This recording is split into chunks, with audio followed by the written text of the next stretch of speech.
கேரளாவில் மட்டும்தான் சிறந்த இலக்கியங்கள் உண்டா? அதாவது அப்போ திருவாங்கூர் சமஸ்தானம், திருவாங்கூர் சமஸ்தானத்தினுடைய மையத்திலிருந்து தான் இலக்கியங்களுடைய பிறப்பிடமா?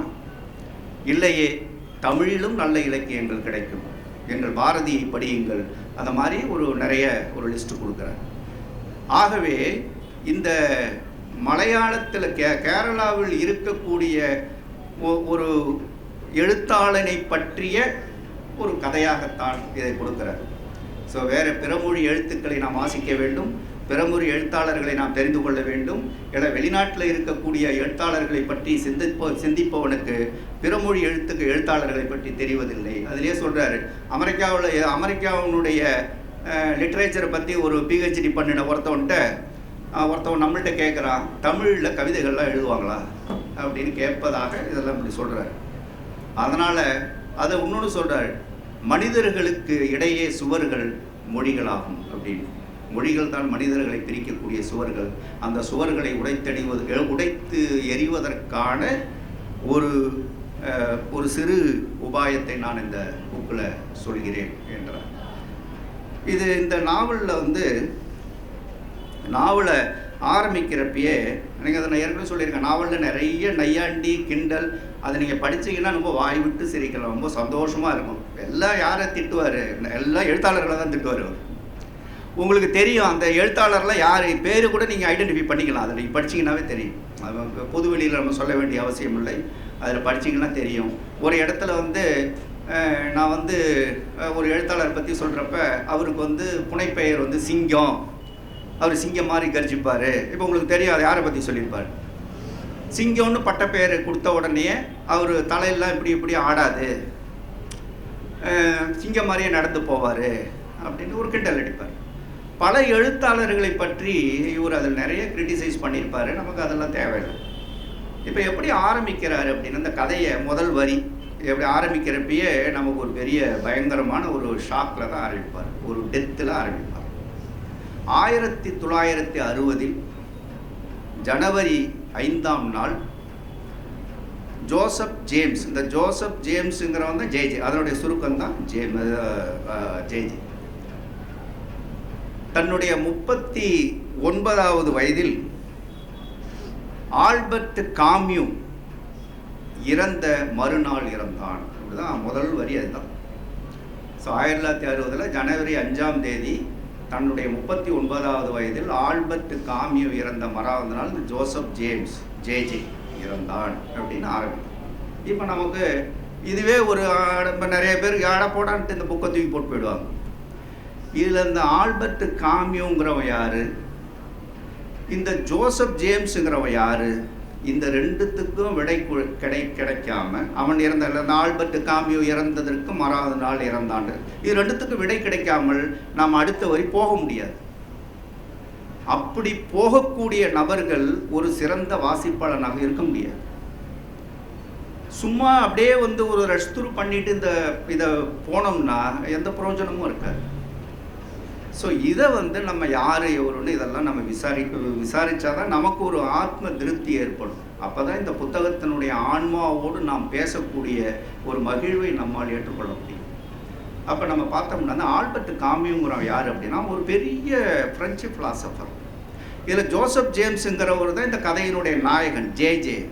அதுவும் கற்பனை கதாபாத்திரம் தான். ஒன்று ஞாபகம் வச்சுக்கோங்க, இந்த புக்கில் இருக்கக்கூடிய எல்லாம் கற்பனை கதாபாத்திரங்கள். இந்த ஆல்பர்ட் காமியூ சொல்கிறவங்களே இந்த மாதிரி 1-2 மட்டும் நிஜமாக இருந்தவங்க இந்த புக்கில் இருக்கக்கூடிய கற்பனை கதாபாத்திரங்கள். ஆனால் சில பேர் என்ன சொல்கிறாங்க அப்படின்னா, இல்லை யாரோ சில பேரை மனதில் வைத்துக்கொண்டு எழுதியிருக்கிறாரு.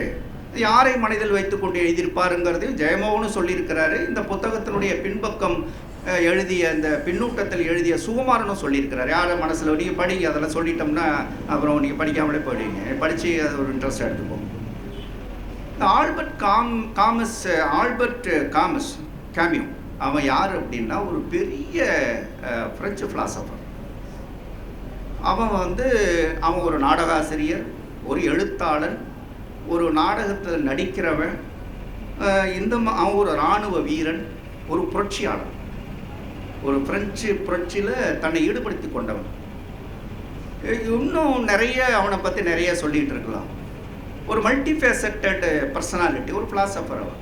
உங்களுக்கு தெரியும், ஃப்ரெஞ்சு இந்த வெளிநாடுகளில் நிறைய தத்துவ மேதைகள்லாம் துவங்கிடும். நம்ம தத்துவ மேதைகளை சொல்லுங்கன்னா நம்ம ஆளுங்களை யாரையும் நம்ம சொல்ல மாட்டோம். நம்ம பழைய காலத்தில் ஒரு பழமொழி, தத்துவ மேதைகள்லாம் யாருன்னு சொல்லுங்கன்னா நம்ம வழக்கமாக சொல்கிறதெல்லாம் யார், வெளிநாட்டுக்காரர்களை தான் நம்ம சொல்லுவோம். நம்ம நாட்டில் நிறைய தத்துவ மேதைகள் இருக்காங்க. உதாரணத்துக்கு சுந்தர ராமசாமி ஒரு தத்துவ மேதை தான். அந்த புக்கை படிங்க, எந்த வெளிநாட்டுக்காரனும் சொல்லாத பல தத்துவங்களை, வாழ்க்கை தத்துவங்கள் அது கொடுத்துருக்குறாரு. அதனால் தத்துவ மேதைகள் அப்படின்னா நம்ம அதை தான் அவர் சாடுறாரு. வெளிநாட்டுக்காரனுக்கு பேரை தெரிஞ்சிருக்கோம், நம்மளுடைய ஆட்களை பற்றி உங்களுக்கு தெரியவில்லையே அப்படின்னு சாடுறாரு. இந்த ஆல்பர்ட் காமஸ் ஒரு பெரிய ஃபிலாசபர். அவனும் 42 வயதில் தான் இறந்தான்.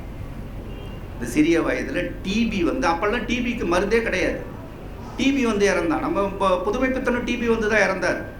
மேத்தமெட்டிக்ஸில் ஒரு பெரிய ராமானுஜன் இருந்தார், 32 வயசில் அவரும் டிபி வந்து தான் இறந்தார். அப்போ அவங்களுக்கு அந்த டிபிக்கு மருந்து கிடையாது. அவனும் 42 வயதில் இறந்தான். ஒரு கார் ஆக்சிடெண்ட்டில் இறந்தான். டிபி இருந்தது, கார் ஆக்சிடெண்ட்டில் இறந்தான். அவனை குறிப்பிடுறதுக்கு என்ன காரணம்? எல்லாமே புனைவாக இருக்கும் பொழுது அதையும் ஒரு புனைவாக வச்சு ஏதோ ஒன்று பண்ணிட்டு போவடியே இதை குறிப்பிடுவதற்கு என்ன காரணம் அப்படின்னா, அந்த நேரத்தில் இந்த ஆல்பர்ட் காமியூ என்கிறவன் ஒரு வித்தியாசமான ஒரு தத்துவத்தை முன்னெடுத்தான்.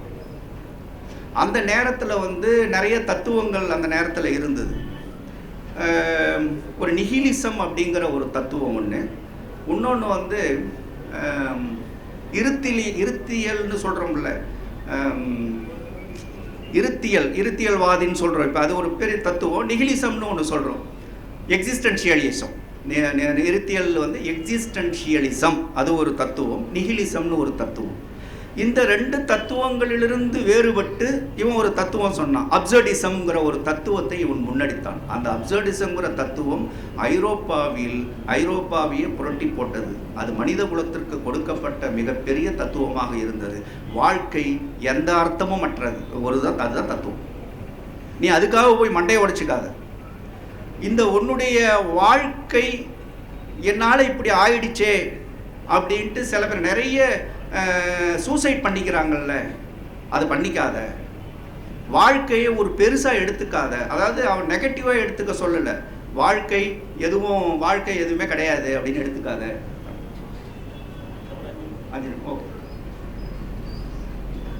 அவன் ஒரு மிகப்பெரிய தத்துவவாதி.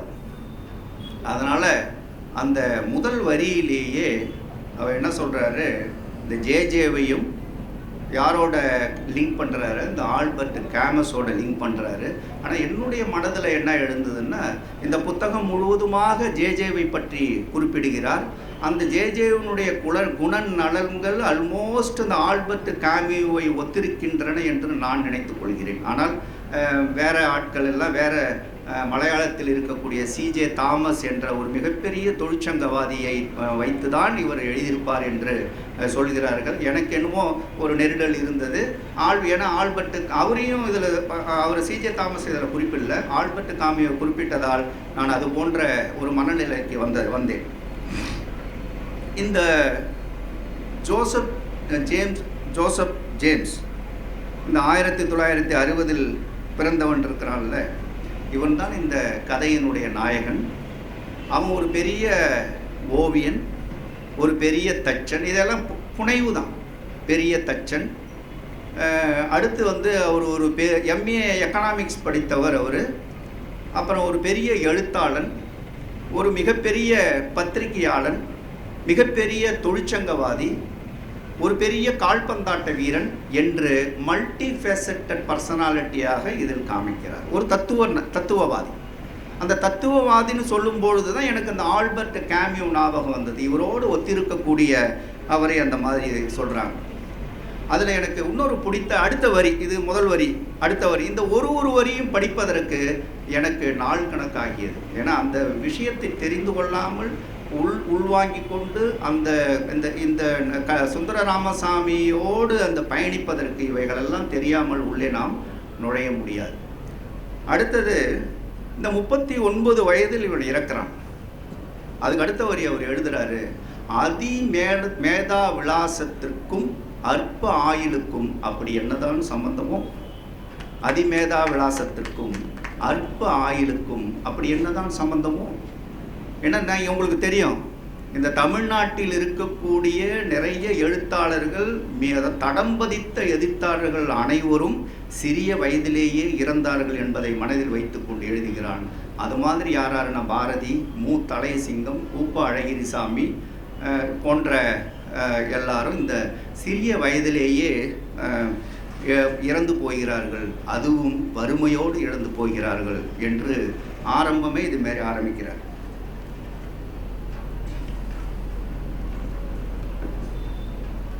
இந்த அவர் சொல்கிறாரு, வறுமையும் எழுத்தும் எப்போதும் ஒன்றா தான் இருக்குது அப்படின்னு சொல்லிட்டு, அதுவும் அவருக்கு அது ஒன்று சொல்கிறாரு. இந்த வறுமை இருக்குது, ஆனால் அதை உதறி தள்ளிவிட்டு அடப்போங்க இந்த எழுத்தாவது அந்த வறுமையிலிருந்து விடுபடுவதற்கு இந்த எழுத்து ஒரு தடையாக இருக்குதுன்னா தூக்கி போட்டுட்டு நான் வேறு வேலையை பார்த்துட்டு போய்டுவேன், மூட்டை தூக்கிறதுக்கு கூட காசு கிடைக்கும், இந்த எழுத்துனால எனக்கு என்ன கிடைக்கும் அப்படிங்கிறது. அதாவது கடைசி காலகட்டத்தில் இந்த சார் சொன்னாங்க, இந்த டிபி நோய்க்கு மருந்து வாங்க கூட காசு இல்லாமல் புதுவை பித்தன் இறந்தான் என்று. அது மாதிரி வேற ஒரு எழுத்தாளர் தன்னுடைய மகள் திருமணத்திற்கு பைசாவே இல்லாமல் மகள் திருமணத்தை முதல் நாள் இரவு வரைக்கும் காசு இல்லாமல் எவ்வாறு திருமணத்தை நடத்துவது என்று ரொம்பவும் சிரமப்பட்டு போனார். வேற்று மொழி எழுத்தாளர்கள் கொடுத்தார்கள் என்று பதிவு செய்கிறார். அதில் இங்கே தமிழ்நாட்டிலேருந்து ஒரு எழுத்தாளர் மட்டும் ஒரு 1000 ரூபா கொடுத்தாரு அப்படின்னு. ஆனால் இவர் சொல்கிறாரு, வறுமையிலையும் எழுதிக்கிட்டு தான் இருக்கிறாங்களே, அதுக்கும் ஒரு பதில் சொல்கிறாரு. சில பறவைகள் மட்டும் சூரியனை நோக்கியே பறந்து செல்கின்றன. தன் முன் செல்லும் பறவைகள் கருகி விழுவதை கண்ணால் கண்டும் அதிக வேகமாக பறக்கின்றன. சூரியனோ நோக்கி சில பறவைகள் மட்டும்தான் செல்கின்றன, பின்னால் செல்கின்ற பறவைகள் பார்க்கின்றன, அந்த சூரியனுடைய அந்த ஒளியில் கருகி வீழ்கின்றன. இருந்தும் பின்னால் செல்கின்ற பறவைகள் அதிவேகமாக செல்கின்றன. கருகிய உடல்கள் மண்ணில் விழும்பொழுது கூரைக்கோழிகள் காகங்கள் சிரிக்கக்கூடும். அப்போதும் சூரியனை நோக்கி பறக்க புறப்படும் பறவைகளின் சிறகடிப்பே அச்சிரிப்புக்கு பதில் என்று அவரே அதுக்கு ஒரு பதில் சொல்கிறார். அதனால் இன்னொன்று சொல்கிறார், கஷ்டத்தில் இருந்துதான் கலையின் ஊற்றுக்கள் திறக்கும் என்றால் கஷ்டமும் வேண்டாம் அந்த கலையும் வேண்டாம்னு அவரும் அதுக்கு ஒரு பதில் சொல்கிறார். கஷ்டம்தான் இது எல்லாத்துக்கும், கஷ்டத்தில் தான் ஒரு வறுமையில் தான் இந்த எழுத்தாளன் இருக்கணும்னா அந்த மாதிரி ஒரு எழுத்து தேவையில்லை, அந்த மாதிரி ஒரு கஷ்டமும் தேவையில்லைன்றாரு. இன்னொன்று அவர் கொஞ்சம் வசதியானவர், ஆனால் இது ஒரு பாசிட்டிவ் சென்ஸு தான், இந்த அப்சர்டிசம் மாதிரி தான். ஒரு ஆல்பர்ட் கேமியூ சொன்ன அந்த ஃபிலாசபி தான் இது. அடுத்து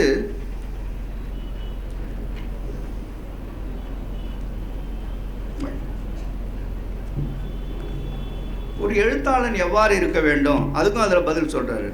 எவன் எல்லாம் தன் உள்ளொளியை காண்பதற்கு எழுத்தை கையாளுகிறானோ அவன்தான் ஒரு எழுத்தாளன் அப்படின்னு அவர் அதில் சொல்கிறாரு. ஒரு எழுத்து எவ்வாறு இருக்க வேண்டும் இதெல்லாம் நம்ம ஏற்கனவே நம்ம படிச்சிருப்போம். ஒரு இலக்கியம் என்பது என்ன அப்படின்னா, சொல்லை வைத்துக்கொண்டு சொல் இல்லாத நிலையை கட்டுவது இலக்கியம் என்று நம்மளுடைய தமிழ் அறிஞர் தான் ஒருத்தர் சொல்லியிருக்கிறாரு. அடுத்தது சொல்லு எப்படி இருக்கணும், ஒரு இலக்கியம் எப்படி இருக்கணும்னா சொல்லை வைத்துக்கொண்டு சொல் இல்லாத நிலையை கட்டுவது இலக்கியம் என்றும், ஒரு சொல்லு எப்படி இருக்கணும், ஒரு எழுத்து எப்படி இருக்கணும் அப்படிங்கிறத எப்படி இருக்கணும் அப்படின்னா, நெருப்புன்னு நம்ம வாசித்தோம்னா நாக்கு சுடணும், அந்த மாதிரி ஒரு எழுத்து இருக்கணும் அப்படின்ட்டு லாசாரா சொல்லியிருக்கிறார். லாசாரா அவர் இதை சொன்னது ஒரு சொல்லில்லாத நிலையை வைத்து சொல்லை கட்டுவது இலக்கியம் அப்படிங்கிறது.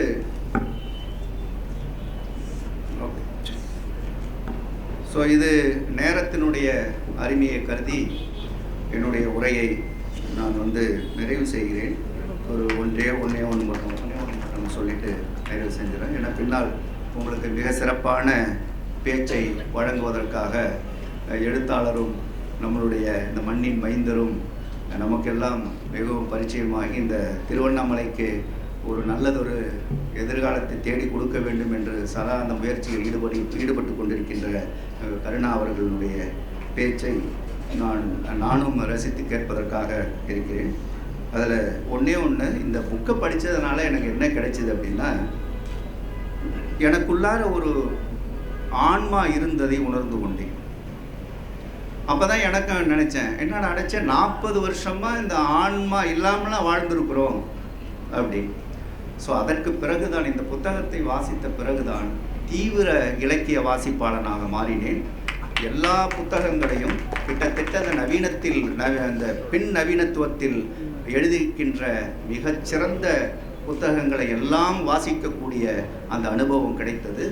அந்த அனுபவத்தை எனக்கு, இந்த வாசிப்பினுடைய துவக்கத்தை எனக்கு வழங்கிய பவாவுக்கு மீண்டும் ஒரு முறை நன்றியை கூறி, இது நேரம் வரைக்கும் ரொம்ப பொறுமையாக கேட்டுக்கிட்டு இருந்த வாசக பெருமக்களுக்கும் என்னுடைய சிரம் தாண்டிய நன்றியை கூறி இடம் சாருகிறேன். நன்றி.